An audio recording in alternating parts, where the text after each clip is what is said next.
देखिए चैप्टर का नाम है आपका surface area and volume mathematics का, ठीक है। और इस चैप्टर के बारे में जानना बहुत आवश्यक है, क्योंकि देखो इसमें एक चीज़ है मेन सबसे इम्पोर्टेंट है फार्मूला। फार्मूला अगर आपको याद है तो फिर कोई दिक्कत नहीं है, ठीक है।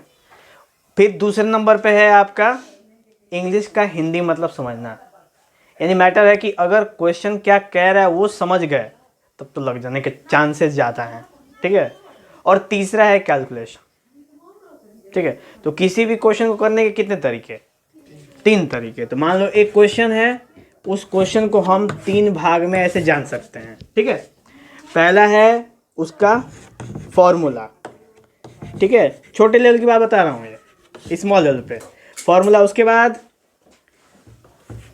अंडरस्टैंडिंग, और उसके बाद कैलकुलेशन।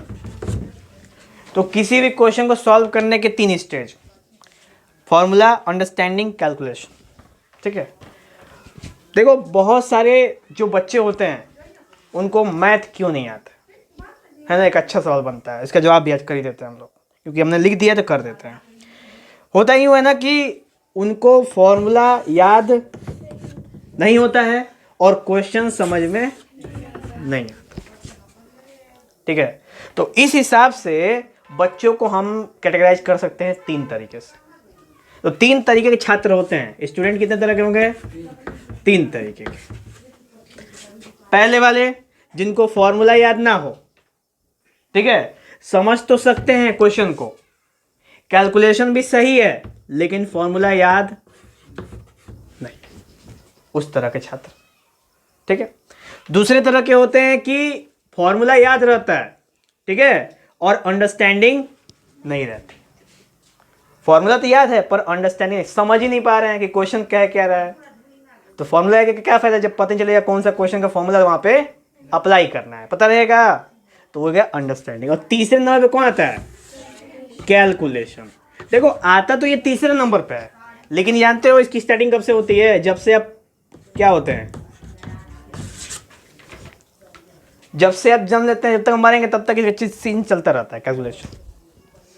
और आप लोगों को लगता है कि कैलकुलेशन एकदम आसान है और आप लोगों को आता है, ऐसा लगता है ना? बोलो, ऐसा लगता है कि बाकी बस यही हमको समझ में नहीं आ रहा, बाकी तो हम लगा ही लेंगे। लेकिन 80% पेपर में जो गलतियां होती हैं वो कहाँ होती हैं? कैलकुलेशन। जो चीज आपको बहुत अच्छे से आती है वो कुछ नहीं आता आपको, बात है कि नहीं? फॉर्मूला भी आप याद कर लेंगे, अंडरस्टैंडिंग भी क्वेश्चन को आपने रट्टा मार ली, और अंत में कैलकुलेशन में मल्टीप्लाई में क्या कर दी? मल्टीप्लाई, एडिशन, प्लस, सब्ट्रैक्शन, यही तो है कैलकुलेशन। उसी में क्या कर दी? गलती, पूरा का पूरा क्वेश्चन साफ। क्लियर? तो ये था सबसे मेन चीज। अब इसमें आप सोचो कि आपकी प्रॉब्लम कहां पे है। तो सबसे पहले बारी बारी से समझ लेते हैं, ठीक है। और अभी भी यहीं से अंडरस्टैंड हो जाएगा कि जो उधर भी देख रहे हैं लोग उनको भी अंडरस्टैंडिंग हो जाएगी कौन कैसे तरह की प्रॉब्लम हो सकती है। सबसे पहला प्रॉब्लम बताओ आप, कैलकुलेशन। यानी कैलकुलेशन आपको नहीं आता है। हाँ, देखिए कितना मैंने कहा ना कि 80% कहाँ होती है। अब कैलकुलेशन के लिए कि जो प्लस माइनस सब्ट्रैक्शन डिवीजन आप बचपन से करते हुए आ रहे हो ना, आपने कम से कम 4-5 क्लासेस में तो केवल प्लस प्लस और माइनस माइनस मल्टीप्लाई करना सीखा है बस, फिर भी गलती हो जाए। कैलकुलेशन में गलती है तो मान चलो कि कैलकुलेशन में क्लियरिटी हुई आपकी। अभी मान लो अब समय आता है आपका सौम्य से पूछ लेते हैं, बताओ सौम्य, तुमको इन तीनों में क्या प्रॉब्लम है कि नहीं है? किस में है? कैलकुलेशन में ही है। यानी कि आपको अंडरस्टैंडिंग और फॉर्मूला याद रहता है, ठीक। उसके बाद आगे कैलकुलेशन, उसके बाद आगे अंडरस्टैंडिंग और कैलकुलेशन, फॉर्मूला आपको याद रहता है, ठीक। इधर समझ जैसे नहीं, तो क्वेश्चन का तुम हमेशा हिंदी मतलब पूछते रहते हो हमसे, तो हमको मैं बताओ, बता देंगे तुमको तीनों में से कुछ नहीं आ रहा है। ये हमने चॉइस दे दिया आपको। देखिए फॉर्मूला आपको याद होता नहीं है, अंडरस्टैंडिंग तो होती नहीं है, हिंदी सबका हिंदी मतलब जानना है आपको, हिंदी का भी हिंदी मतलब जानना है, किसको जानना था हिंदी का हिंदी मतलब कलियां, यही था, इसको हिंदी का भी हिंदी मतलब जानना था, बताओ कहां से लाया जाए उतना।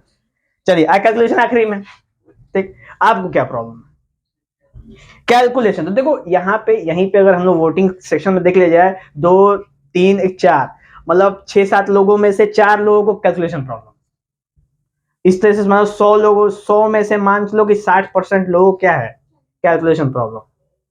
और बताओ तो फिर कहें कैसे मैथ आएगा, कोई मैथ आएगा। तो देखिए अगर आपको बता रहा हूं मैं एक फैक्ट बात बता रहा हूं, अगर मान लो किसी को मैथ नहीं आ रहा है, एक बार बता, क्योंकि हम भी उस फेज से गुजर चुके हैं, ठीक है, मान लो आपको मैथ नहीं आ रहा है, मैथ में जानते हो यही 3 चीजें बस, ये मैथ ही का बता रहा हूं टोटल, ये जानते हो क्वेश्चन किसका है, ये मैथ की ही बात है, ये तीनों में से ना अगर आपको ये दोनों नहीं भी हो रहा है और अगर आपका ये स्ट्रांग है तो मैथ आपको आएगा, आपको मैथ आने से मैथ भी नहीं रोक सकता,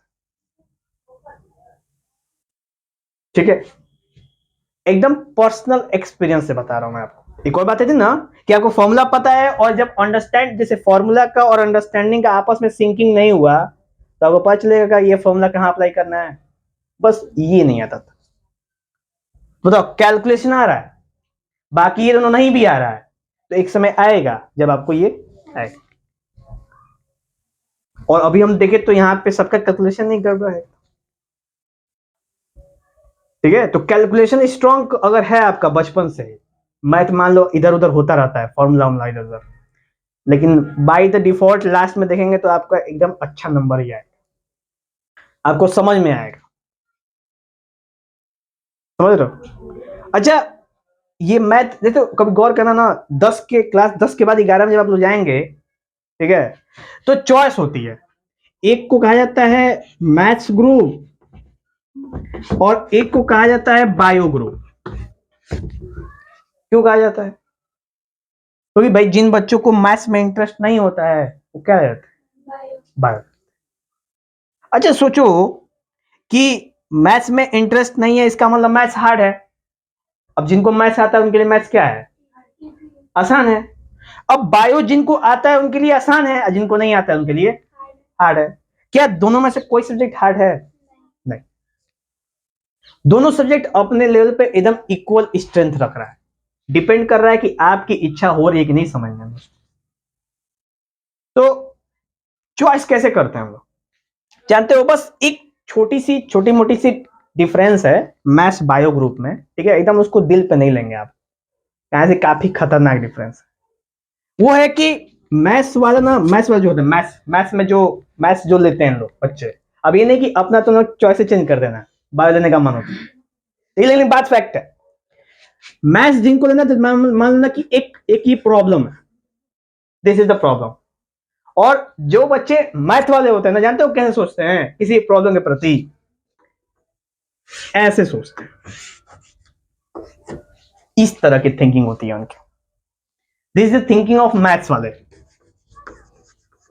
जिनका मैथ सब्जेक्ट होता है, ठीक है, और बायो वाले की थिंकिंग कैसे होती है, मान लो एक प्रॉब्लम है तो बायो थिंकिंग ऐसे होती है, ये वाले बायो वाले, बताओ कितना डिफरेंस दिख रहा है दोनों में, क्या है डिफरेंस आखिर और करो, कुछ डिफरेंस है दोनों में, आप अंडरस्टैंड कर सकते हैं, बता सकते हैं हमको कि क्या डिफरेंस है समझ के, ठीक है बताइए। वो जो मैथ्स वाला है ना वो घुमा के फिर ऐसे भी ला सकते हैं करने के लिए, और ये बायो वाला जो होता है ना मतलब वो तो कैलकुलेशन से कहीं से भी कर सकते हैं, लेकिन बायो वाला जो होता है ना वो एकदम मतलब फोकस करना पड़ता है, उसमें कुछ गलत नहीं होना चाहिए। मैथ्स वाले ना प्रॉब्लम नहीं समझते बायो वाले प्रॉब्लम समझते ये सबसे खतरनाक था, एकदम सही है, मैथ्स वाले किसी की प्रॉब्लम ही नहीं समझते वो खुद ही प्रॉब्लम है दूसरों की ठीक, आप बायो वाले दूसरों की प्रॉब्लम समझते हैं, ये कहना चाहते हैं, ठीक। अभी एक और चीज बताऊंगा मैथ्स और बायो के बारे में, देखो जो मैथ्स ले रहे हैं ना वो लेजी होते हैं, ये समझते हैं लेजी, लेजी के मतलब कामचोर टाइप के, काम करने में थोड़ा भी इंटरेस्ट नहीं होता है उनको, उनकी कॉपी दोगे ये फुअर कम नहीं कॉपी रहेगी। राइटिंग तो पूछो मत, एकदम गंदी से जो नीचे वाली आती है ना लेवल की, वो वाली राइटिंग होती है। उसकी भी बेइज्जती हो जाए। भाई 1-2% मैथ वाले होते हैं जिनकी राइटिंग अच्छी होती है, बाकी सबकी वही होती है ऐसे से खींचने वाले। हमारी राइटिंग तो देख ही सकते हैं आप लोग, हम मैथ वाले हैं, ठीक है। अभी बायो वालों की राइटिंग देखना तो एकदम लगे कि अभी प्रिंट होके निकला है, टाइप होके निकला है ना अंदर से, इटैलिक्स, बोल्ड, फॉन्ट तो ऐसे चेंज करेंगे लग रहा है कि सब खाना चेंज कर रहे हैं सब लाइन से, ठीक है। और उन लोग कॉपी एकदम एग्जाम देख दो तो कहे कि बस ओके चेकिंग ही करके बस ओके सजा दे ले जाके म्यूजियम में, ऐसे सब कॉपी लिखते हैं, क्वालिटी है इसमें, ठीक है। तो मैथ्स वाले क्या होते हैं, लेजी, और बायो वाले एक्टिव, ठीक है।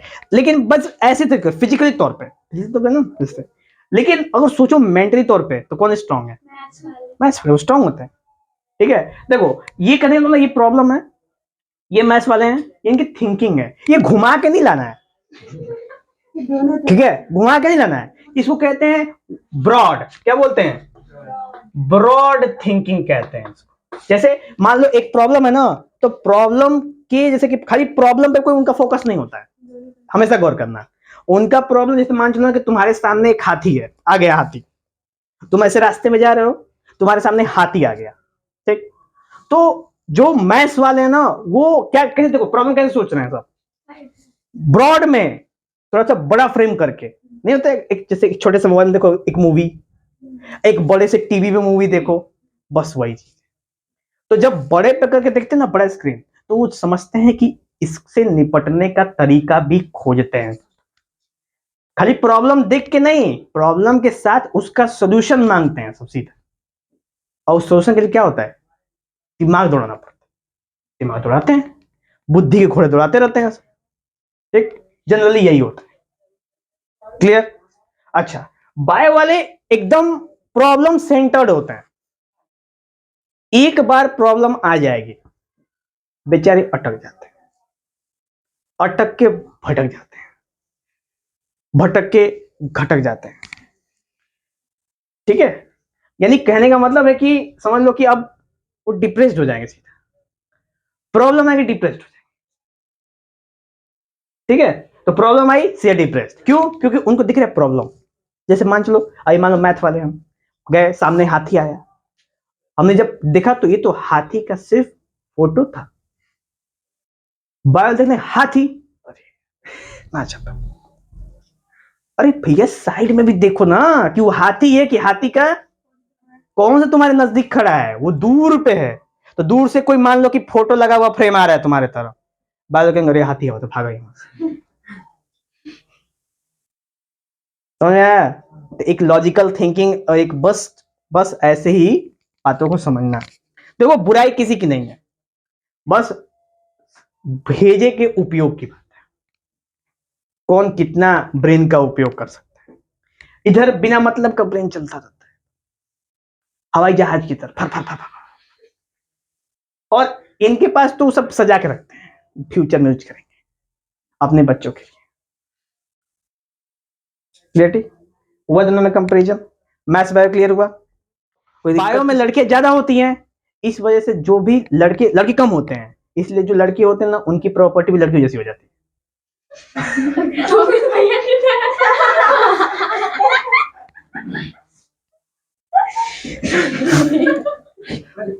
गजब लड़की, ठीक है। तो ये सीन से थोड़ी बायोलॉजी वालों की। अब एक रियल एग्जाम बताते हैं, हम गए थे बनारस होमी भाभा हॉस्पिटल में ब्लड डोनेट करने के लिए, ठीक है। तो वहां पे जैसे ना वहां पे फीमेल डॉक्टर थी ब्लड लेने वाले, ठीक है, 3-4 थे। तो उसमें से एक मेल बंदा आया, उसको क्लियर नहीं हो रहा था, हमको क्लियर नहीं होगा वो मेल है कि फीमेल।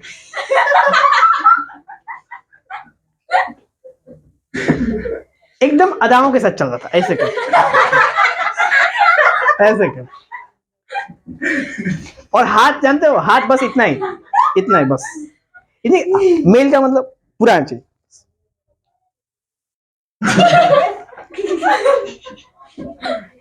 लड़कियों की आदत होती है ज्यादा एनर्जी वेस्ट नहीं करना, वो बच्ची कुछ एनर्जी बाद में वेस्ट करनी, क्यों ऐसे फिजिकल वेस्ट किया, ऐसे बात की नहीं। तो समझ में आया मैथ्स और बायो के बीच में डिफरेंस? किसी कोई दिक्कत? बिहेवियर आप लोग समझ सकते हैं, स्कूलों में देखिए जरूर वो देखे होंगे बायोलॉजी वाले स्टूडेंट्स के टीचर्स के बिहेवियर्स। बेइज्जती की बात नहीं है। देखो एक चीज है ना, एक होता है सोसाइटी।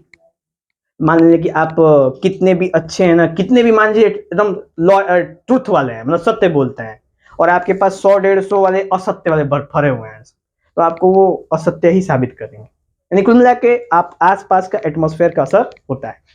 मान चलो कि वो लड़का है, अब उसके पास अगर अच्छे दोस्त होते तो कहते पढ़े के आओ, दूसरे हैं चल घूमे के आओ, तो बताइए इसका संगति असर कर रहा है कि नहीं कर रहा है? यही होती है कंपनी, इसे कहते हैं संगति। तो सोचो जब जिसकी संगति होगी कैरेक्टर किसके आएंगे? महाराणा प्रताप के कैरेक्टर तो आएंगे नहीं, झांसी की रानी लक्ष्मीबाई के कैरेक्टर आएंगे, ही बताओ। चलो क्लियर ही हुई वाली? बोलिए समझ में आया सबको ये चीज? तो आज इसको अभी तक हम लोग क्लोज करते हैं, अब वापस अपने सरफेस एरिया एंड वॉल्यूम। तो सरफेस एरिया और वॉल्यूम तो दोनों समझते हैं। देखो मान लो कि एक ऑब्जेक्ट कैसा होना चाहिए? तो ऑब्जेक्ट 3D होना चाहिए। 3D होगा तभी हम सरफेस एरिया और वॉल्यूम का पता कर सकते हैं। ठीक है, सरफेस किसके होंगे? हमेशा सरफेस हमेशा 3D ऑब्जेक्ट के ही तो होंगे। 2D ऑब्जेक्ट के केवल एरिया होगा। गौर करना, 2D ऑब्जेक्ट क्या होगा? एरिया। जैसे स्क्वायर क्या निकालते हो आप? एरिया। कभी इसका सरफेस एरिया निकालते हो? नहीं।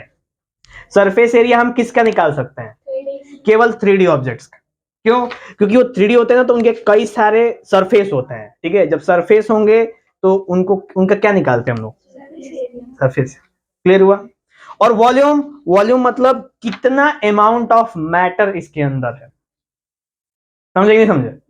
वॉल्यूम का फॉर्मूला होता है साइंस के हिसाब से मास अपॉन, नहीं, D is equal to M by V होता है ना, तो v is equal to M by D, ये होगा formula. Volume is equal to mass upon density. Volume is equal to mass upon density. Clarity? अच्छा, तो अभी देखो मास, तो इस ऑब्जेक्ट का कुछ मास होगा।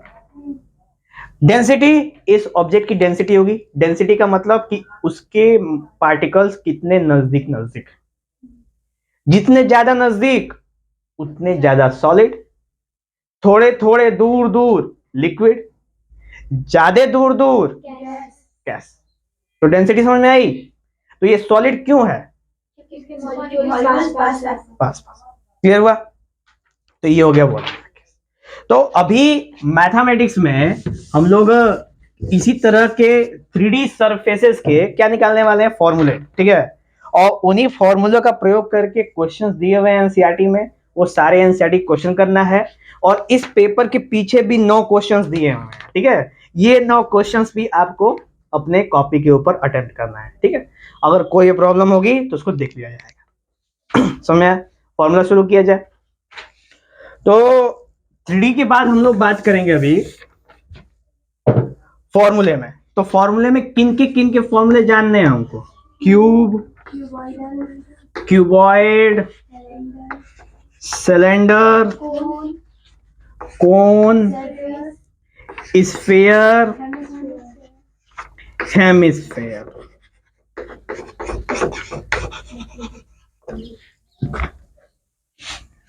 देखिए, तो अभी इतने सारे हमारे पास 3D ऑब्जेक्ट्स हैं।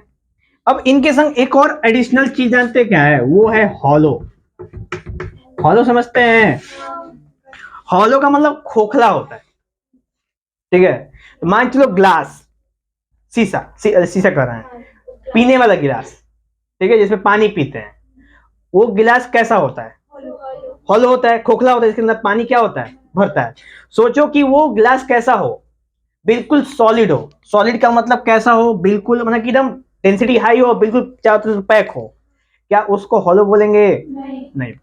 हॉलो का मतलब जिसमें अंदर खाली जगह हो और वहां पे हवा रहे। समझ रहे हैं? वहां पे एयर हो।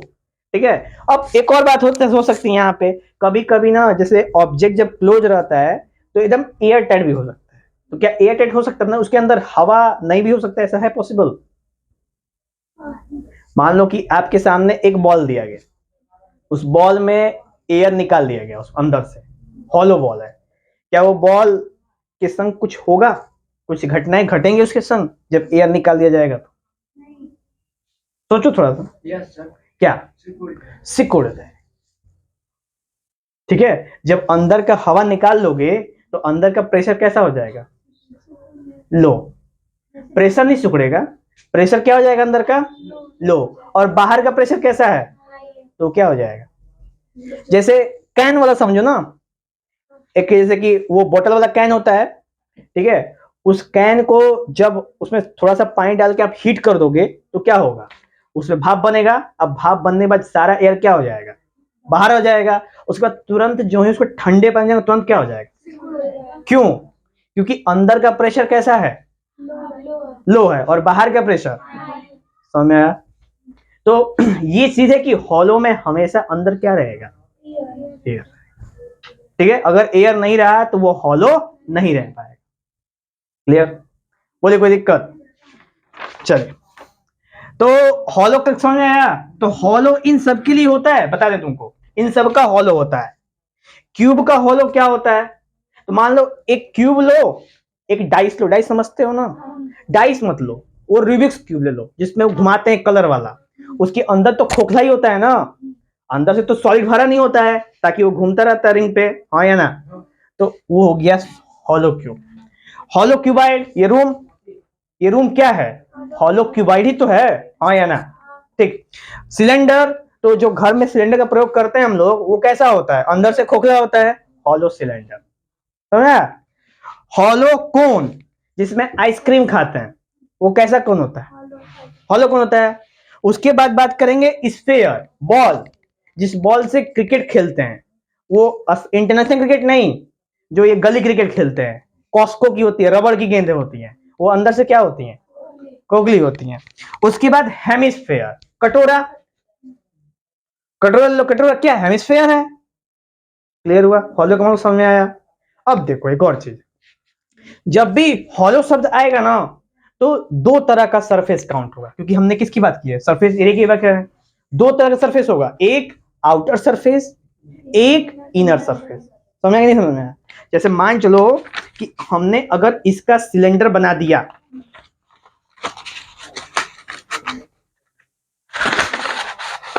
बना दिया इसका सिलेंडर, तो ये वाला सरफेस को क्या बोलेंगे हम लोग?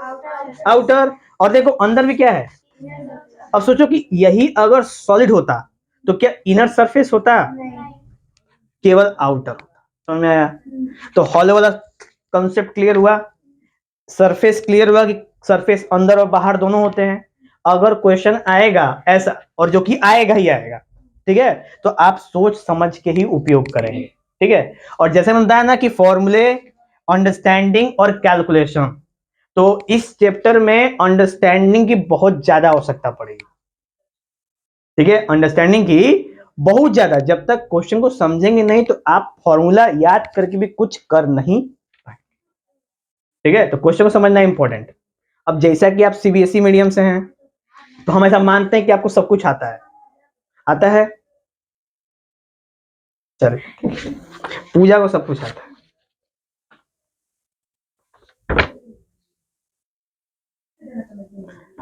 आंख से आंसू निकल रहे हैं। आगे बढ़े, हाँ या ना? चलिए, तो अब इन सबके सेपरेट फॉर्मूले जानेंगे हम लोग। ठीक है, किन के फॉर्मूले जानेंगे? तो टीएस से जानेंगे, इसका मतलब क्या होता है? Total surface area. सीएस से जानेंगे कर्व सरफेस एरिया। वी जानेंगे वॉल्यूम। एलएस से जानेंगे लेटरल सरफेस एरिया। और कुछ है? डायगोनल जानेंगे, अगर वैसा पॉसिबल हो तो। ठीक है, डायगोनल, ये दोनों सेम है। ठीक है, तो इनके अगर नाम आएंगे तो आप कंफ्यूज नहीं होंगे। तो सबसे पहले किसकी बात कर लेते हैं? क्यूब का। क्यूब का शेप कैसा होता है? तो क्यूब का हर एक फेस हमको देखने में स्क्वायर दिखता है। कैसा दिखता है? स्क्वायर दिखता है। और जब वो स्क्वायर दिखेगा तो उसका एक फेस का एरिया निकालना हो तो कैसे निकालेंगे? तो इसका एक फेस निकाल लो बाहर, आ गया बाहर, इसका साइड क्या होगा, स्क्वायर का हर एक साइड क्या होता है, सेम होता है, तो ये क्या हो जाएगा ए, तो इसका एरिया कितना हो जाएगा ए स्क्वायर, कोई दिक्कत। अच्छा, क्यूब में कैट ऐसा होता है, छठा फेस होता है ना क्यूब में, लूडो छक्का देखे हो, लूडो के छक्के में कौन छक्का होता है, 6 छक्का होता है। गंदी नीयत वाले इंसान।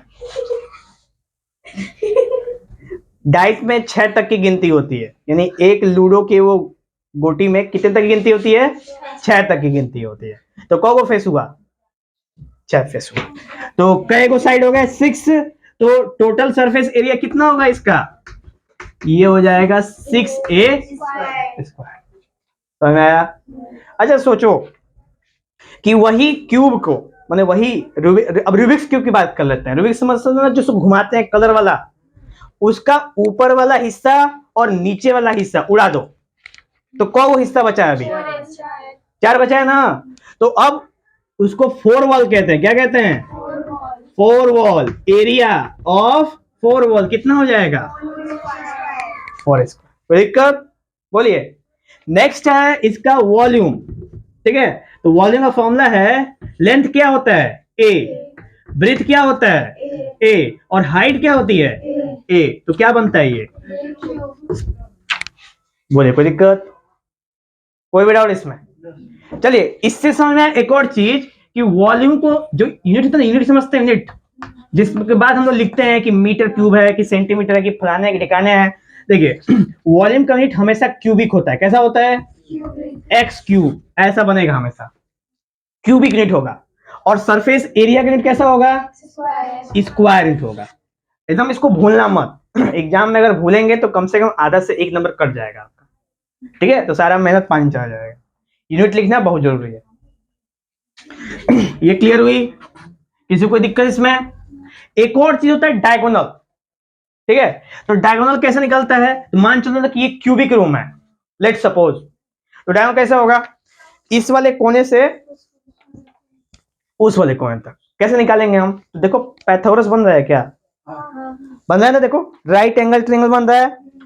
तो देखो अगर राइट एंगल ट्रायंगल बन रहा है तो ये वाली साइड कितनी है, ये वाली साइड कितनी है, समझा। और इसी अब ये वाली हमको निकालनी है, तो क्या हो जाएगा Pythagoras, A square plus A square root under में डायगोनल, तो D is equal to √2 x, सही है ना। √3 होता है, दिया होगा इसमें, √3 होता है, और ना क्यूबॉइड का ना root L L square plus B square plus H square होता है ना, इन लेंथ ब्रेथ हाइट। तो हम बात करेंगे 3 डायमेंशन में, ठीक है। तो ये एक और इसमें हम एक स्क्वायर क्या कर देंगे, तो ये क्या हो जाएगा, जो एक दिखाएगा लेंथ, दूसरा ब्रेथ, तीसरा हाइट, बोलिए कोई दिक्कत। चलिए तो ये हो गया डायगोनल ऑफ अ क्यूब, सारे फॉर्मूले क्लियर हो गए। तो अगर आप पेपर में देखो वॉल्यूम दिया है, टीएस से दिया है और एलएस से दिया है, कोई दिक्कत, सेम सेम, बोलिए।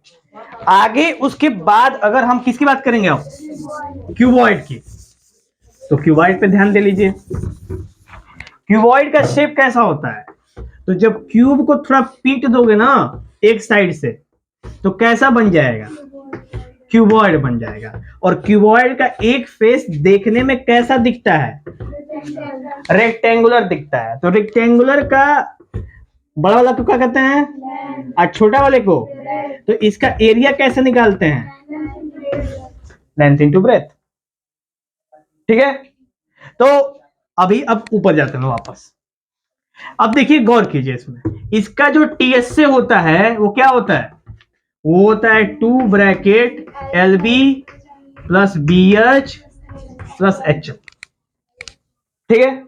और इसका जो CS से जिसको हम कहते हैं एरिया ऑफ फोर वॉल, वो कितना होता है 2 bracket L plus B into H।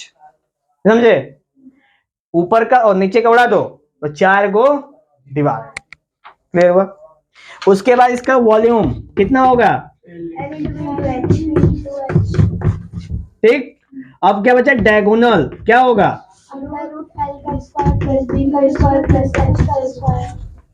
बोलिए कोई दिक्कत? ये इसका फॉर्मूला है, आपको याद करना पड़ेगा। ये याद करने के अलावा कोई दूसरा चॉइस ऑप्शन है ही नहीं, ठीक है। उसके बाद किसकी बात करेंगे, सिलेंडर की। हटा देना इसको। देखिए सिलेंडर में क्या है, सिलेंडर का शेप कैसा होता है, कुछ इस तरह का होता है,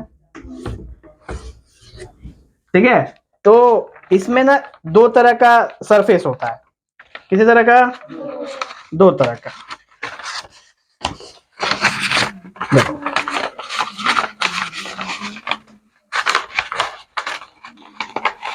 ये सिलेंडर है, ठीक है। ये सिलेंडर में इसको बोलते हैं हम लोग कर्व सरफेस एरिया। क्या बोलते हैं इसको, कर्व सरफेस। इसको क्या बोलते हैं, नहीं नहीं, इसको बोलते हैं सर्कल। देखो शेप कैसा है, तो यहां का होता है एरिया ऑफ सर्कल। ये भी कैसा है, गौर करो, तो curve surface, circle area, circle area. Clear हुआ? अच्छा, तो ये वाले का रेडियस होगा कुछ, इसका कुछ लेंथ होगा, ठीक है। होगा कि नहीं होगा, लेंथ। लेंथ को किससे रिप्रेजेंट करते हैं, हाइट से ना, तो हाइट से रिप्रेजेंट, ठीक है। तो इसका टोटल सरफेस एरिया कितना होगा, तो कर्व का एरिया कितना होता है 2 पाई आर एच, ठीक है। कर्व का सरफेस का एरिया ये, और इसका सर्किल का वो है, और एगो सर्किल का एरिया का फॉर्मूला क्या होता है, तो दो का 2 पाई आर स्क्वायर। तो यहां पे सॉल्व करेंगे तो 2 पाई आर आर प्लस एच। ये दोनों फॉर्मूला में से कोई भी अप्लाई कर, ठीक है, दोनों सही। उसके बाद अब बात करेंगे हम लोग इसका सी एस से, कितना होगा 2 पाई आर एच। उसके बाद वॉल्यूम कितना होगा पाई आर स्क्वायर एच, ठीक है। ये हो गया समाप्त। क्लियर? तो मैं इसको याद करना पड़ेगा। अब देखो इसमें एक और चीज आ गई, ये क्या है, पाई की वैल्यू होती है या, ठीक है। चलो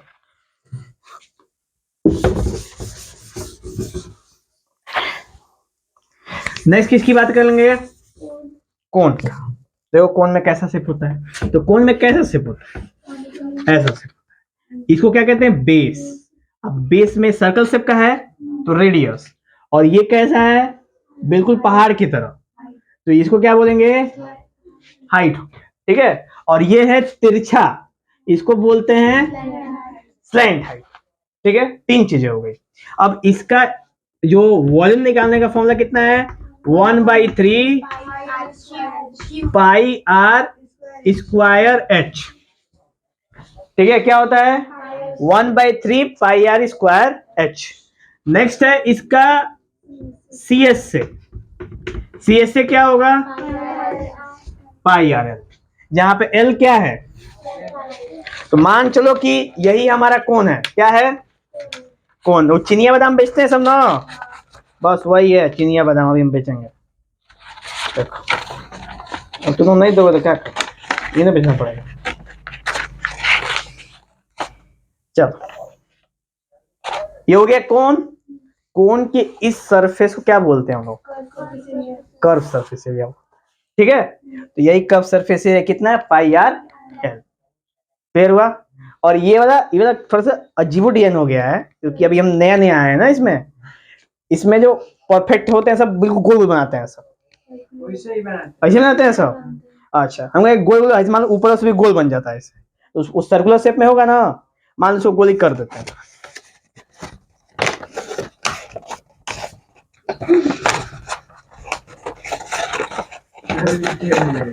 नहीं हो पाए, नहीं हो पाए, ठीक है। हमने प्रयास किया है और हो नहीं पा रहा है, पर होगा जरूर, ठीक है। चलिए CSA हो गया, वॉल्यूम हो गया, अब क्या बचा?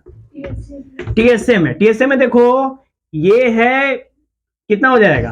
पाई आर एल, ठीक है। किसका है? ये वाले का, और ऊपर वाले का पाई आर, तो पाई आर ये TS। कोई दिक्कत? अब स्लैंट हाइट निकालने का फॉर्मूला भी है, ठीक है। तो L is equal to root under R square plus H square, ठीक है। इससे स्लैंट हाइट निकल जाएगा। कोई दिक्कत? चलिए इधर याद रहे ना, गुड। तो अब कोण के बाद किसका नंबर आता है? कोण के बाद स्फीयर नंबर आएगा।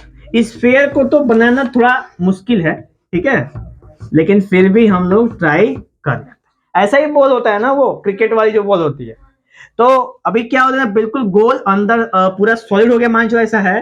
तो इसका जो फॉर्मूला होता है बस दो ही निकलता है इसमें। कौन कौन सा?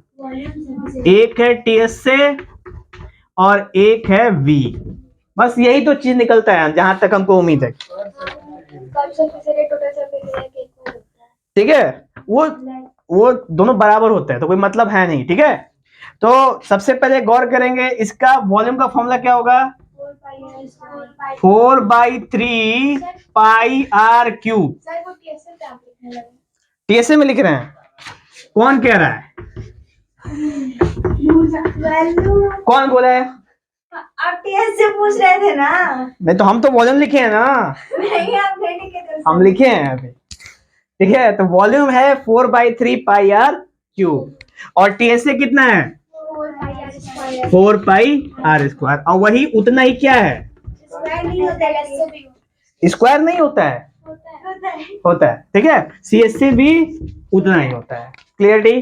कोई दिक्कत? चलो अब क्योंकि इसमें जो पूरा का पूरा ही कर्व है, जैसे जानते हो जब गोला बनेगा, गोला तो ये गोला से बनेगा ना, तो ये पूरा का पूरा टोटल सरफेस एरिया होगा। कर्व भी कहाँ है? यही ना है कि अलग से कहीं कर्व आया है इसमें, तो इसलिए दोनों क्या है? इक्वल है। क्लियर? अच्छा, अभी बात करेंगे किसका? हेमिस्फेयर का, ठीक है। हेमिस्फेयर स्फेयर का क्या होता है? हाफ होता है, ऐसा, ठीक। जब ऐसा हो गया तो ये वाला शेप कैसा होगा? सर्कुलर हो जाएगा, और नीचे वाला माने स्फेरिकल का आधा हो जाएगा, हो जाएगा नहीं? तो सोचो इसमें क्या निकलेगा? इसमें निकलेगा TSA वॉल्यूम। TSA कितना होता है स्फेयर वाले का? वो होता है 4 पाई आर स्क्वायर। स्फेयर का, स्फेयर का ही बताया हम। स्फेयर का होता है कितना? 4 पाई आर स्क्वायर। तो इसका कितना होता है? तो देखो इसका आधा करोगे ना, क्योंकि स्फेयर का आधा क्या होता है? हेमिस्फेयर होता है। तो स्फेयर का आधा हेमिस्फेयर कितना होगा? 2 पाई आर स्क्वायर, ठीक। अच्छा, अब देखो इसमें एक्स्ट्रा एक सरफेस आ गया है। वो सरफेस देखने में कैसा है? सर्कल है। तो सर्कल का एरिया कितना होता है? तो ये कितना हो जाता है? समझ आया? तो ये है हेमिस्फेयर का टोटल सरफेस, समझ आया? अब हेमिस्फेयर का कर्व सरफेस एरिया भी होता है। कितना होता है? ठीक है, क्योंकि इतना ही पार्ट क्या है? कर्व है, बाकी ये पार्ट क्या है? फ्लैट। समझ आया? जो कर्व होगा हम उसी को निकालेंगे। बोलिए, कोई दिक्कत? उसके बाद वॉल्यूम। तो वॉल्यूम स्फेयर का होता है 4/3 पाई आर क्यूब, यही होता है ना। तो हेमिस्फेयर क्या हो जाएगा? आधा। तो 2 से क्या कर देंगे? डिवाइड। तो कितना हो जाएगा? 4/3 से क्या हो जाएगा? पाई आर क्यूब। बोलिए, कोई दिक्कत? और यहां पे ऐसे करके ये सारे के सारे फॉर्मूले हो गए समान, ठीक है। अभी इसमें आता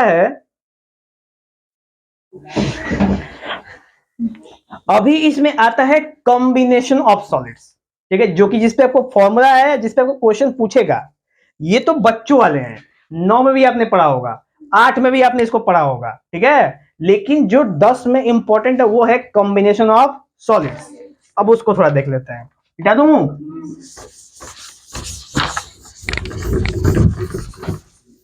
देखो कॉम्बिनेशन ऑफ सॉलिड्स में क्या होता है, सॉलिड्स का मतलब ना कि कोई दो सॉलिड आपस में क्या हो जाए, मिल जाए। कैसे?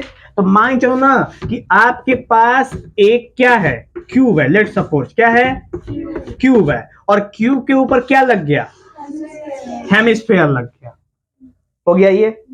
जस्ट लाइक मान लो मस्जिद, मस्जिद समझते हो, ऐसा ही होता है ना, नीचे से पूरा ऐसे होता है स्क्वायर टाइप का, नीचे से नीचे का स्क्वायर टाइप का ना होता है पूरा, जो पूरा मस्जिद होता है, और ऊपर उसके ऊपर क्या होता है, एक गुंबद होता है, गुंबद ही कहते हैं उसको ना, वहां में क्या बोलते हैं, गोलंबर बोलते हैं।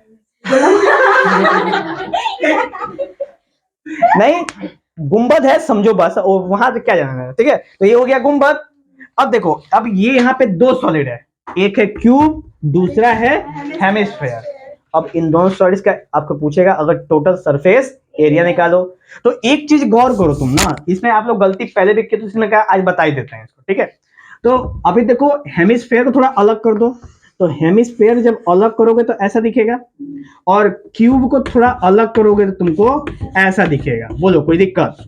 ठीक, इसका जो टोटल सरफेस एरिया होता है ना, वो होता है क्या, 3πr², और इसका टोटल सरफेस होता है 6a²।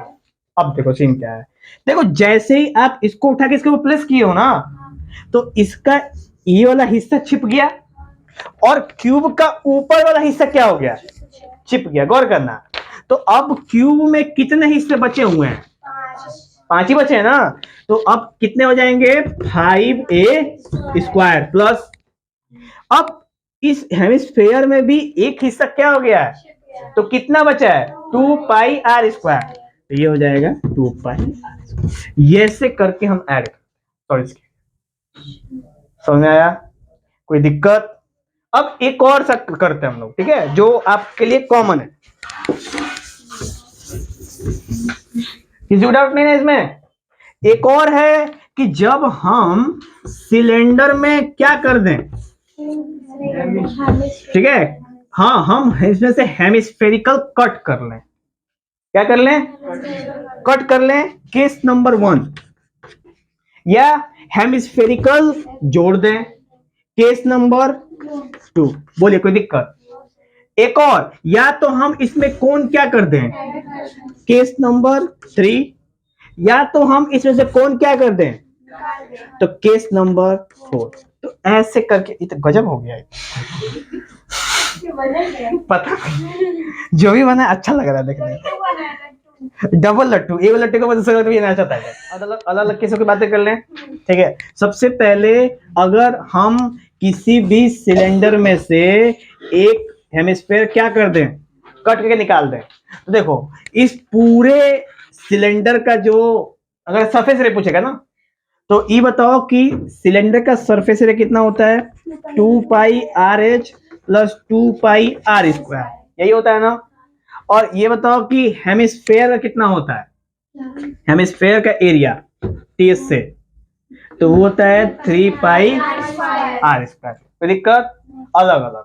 लेकिन जब इसमें से काट के निकाला आपने, तो अब जो आपका सिलेंडर है ना, वो क्या बन गया है, वो 2πrh प्लस πr² हो गया है। गौर करो बात को, क्या हो गया है, क्यों, क्योंकि ऊपर वाला जगह काट के निकाल दिया गया, समझ गए? अच्छा, और अब जो हेमिस्फीयर है वो 3πr² से क्या बन गया है, 2πr²।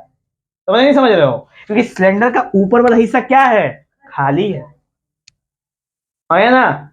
तो यहां पे हम फॉर्मूला क्या बनेगा, तो 2πrh plus πr² plus 2πr², तो 2πr²h प्लस 3πr²। r² नहीं ना बनेगा, 2πrh है, ठीक, समझ आया, कोई दिक्कत? अब इसी तरीके से जितने भी केसेस है ना, केसेस को थोड़ा सा दिमाग में सोचो, उन सॉलिड्स को पहले अलग अलग करो। सबसे सिंपल तरीके बता रहा हूं, सिंपल है, थोड़ा सा लेंदी है पर अच्छा है वो। सबसे पहले सॉलिड्स को आप अलग अलग करो, उसके बाद जाके इसको अप्लाई करो। जब ऐसे अप्लाई करेंगे तो क्या होगा, सही है।